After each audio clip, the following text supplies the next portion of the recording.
We're in Module 6, Novice Problem, and I'm going to look at problem number 4. And in problem 4, we have to build a simulation model, a Monte Carlo model, and this is going to be in two parts. I'm going to take part 1 for building the model, and then part 2 for answering the questions that are required of the model. And of course, it'll provide a lot of important information to us. So let's go to our workbook. Here we are. Here's the problem. You're an analyst for the port of Freeport, Texas. This is a real port, by the way. It's becoming more important all the time. And your boss, Velma Pham, asks you to do some analysis of a number of hours that will be needed on a daily basis to unload anticipated shipments of coffee. The port of Freeport would like to get into the coffee importing business, and they want to compete with New Orleans, which is the second most important port, but there are some advantages to Freeport. There's a lot of liquefied natural gases going out of Freeport currently, and a lot of other things that are coming in, bananas and rice and a variety of things. So Velma has spoken with Hamburg Süd, which is a large shipping firm that ships out of Latin America, and they have routes from Colombia. And so she would like to estimate what kind of time she's going to need for unloading loads of coffee during the course of some assumed parameters for shipments. We're talking about one kind of container here. There are two kinds of containers that you use for coffee, ventilated and unventilated. But we're talking about ventilated containers, and the containers arriving on any particular ship, any Hamburg Süd ship, are quantified to be a normal distribution with a mean of 10 and a standard deviation of 2.7. I'm going to correct this here, 2.7. Ships that call on the port per week or a uniform distribution between 0 and 2. So it's either 0 ships come, 1 ship comes, or 2 ship comes. And they all have equal probability. The unloading hours associated with ventilated containers are a normal distribution with a mean of 12 minutes and a standard deviation of 2, and that's written N12. That's the mean, standard deviation 2. So let's build a model. So what happens? How do we think about this model? Well, the first thing we have to do in our model is to create a section for the brain, and what you'll see here is precisely that. I have built a section for our brain that has the parameters 10, 2.7 for normal distribution, 0 to 2 for our uniform distribution, and 12 to 2 for our unloading hours distribution. So one of the first things we have to determine is how we're going to structure this thing. We don't know if 0 ships are coming, or 1 ship is coming, or 2 ships are coming. In a situation like this where we don't know that, we need a very flexible structure. And the most flexible is just assume that we will calculate for the maximum number of ships that come. In other words, 2. And then we'll use the information that's necessary from that calculation. If only 1 ship comes, then we'll use only the data for 1 ship. If 2 ships come, then we'll use the data for 2 ships. If no ships come, it's easy. 0 hours will be used because nothing will have occurred. There'll be no time necessary to unload anything because no ships came. So how do we do this? Well, the first thing we do is we're going to create an area where we did the red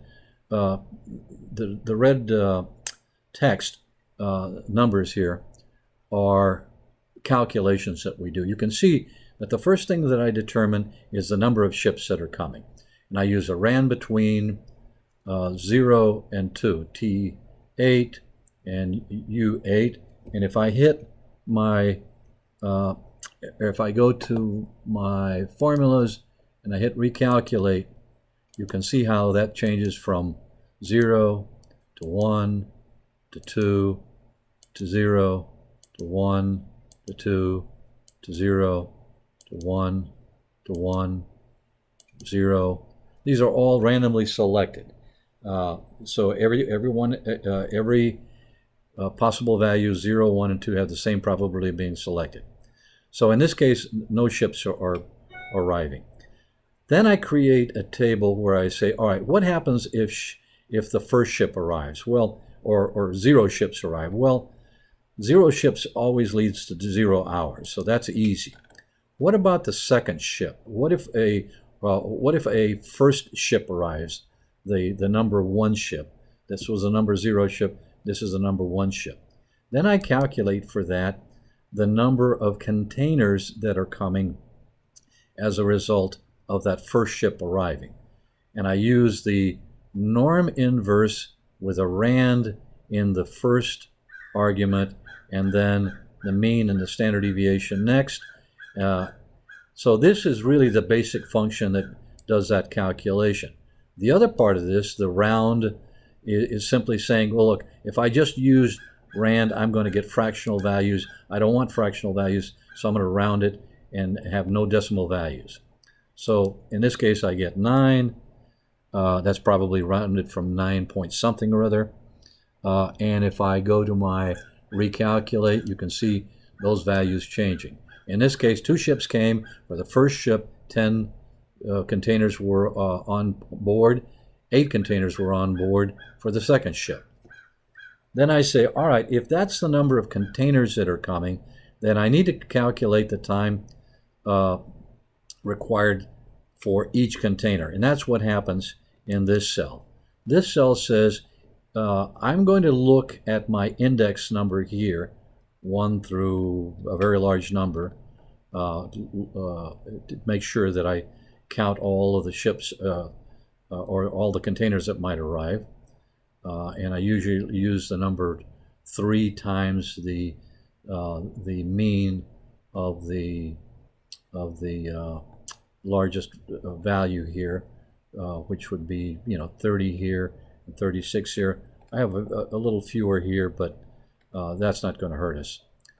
So here is the number of hours required for the first ship, first container. And it says, all right, if T20, if this index value here is less than V16, and V16 is just number 10, so if the index is less than 10, then go ahead and do a calculation. And that calculation is this norm, again, because of the normal distribution that we're using to calculate hours. And I round it, but if T20 is greater than V16, then I'm going to put a 0 in there. And so you can see at this point, when I get to 14, there are 13 containers coming. When I get to 14, it reverts to 0. For the second ship that's coming, there are only 6 containers. When I get to 7, it reverts to 0 by using this logic that we've used in this formula. So I simply look at the index, I compare it to this number. If the index is smaller than or equal to this value, I go ahead and count it, and I calculate the norm inverse function. Otherwise, I use 0. Then what I do is I sum all of these, or I create a summation down here for all of the hours. In other words, adding all these together creates a sum of 160. And then now I have available in each hour a value for the total number of hours per ship. And then I ask myself the question, all right, if I want to count the sum of the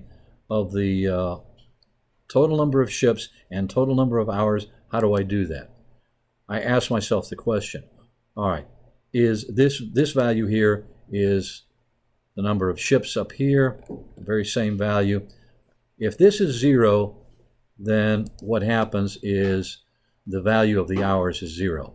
If x41 is 1, then what I count is this value, V42. If x is, if x43 is 2, and of course I don't have to use that 2 because I know that it's either 0 or 1, and then the only thing left is 2, then I simply add this value and this value, and that'll give me the proper amount. So let's recalculate and see if we can find. Here's a 1 that gives us 163. Here's a 2 that gives us a sum of this value and this value, 259.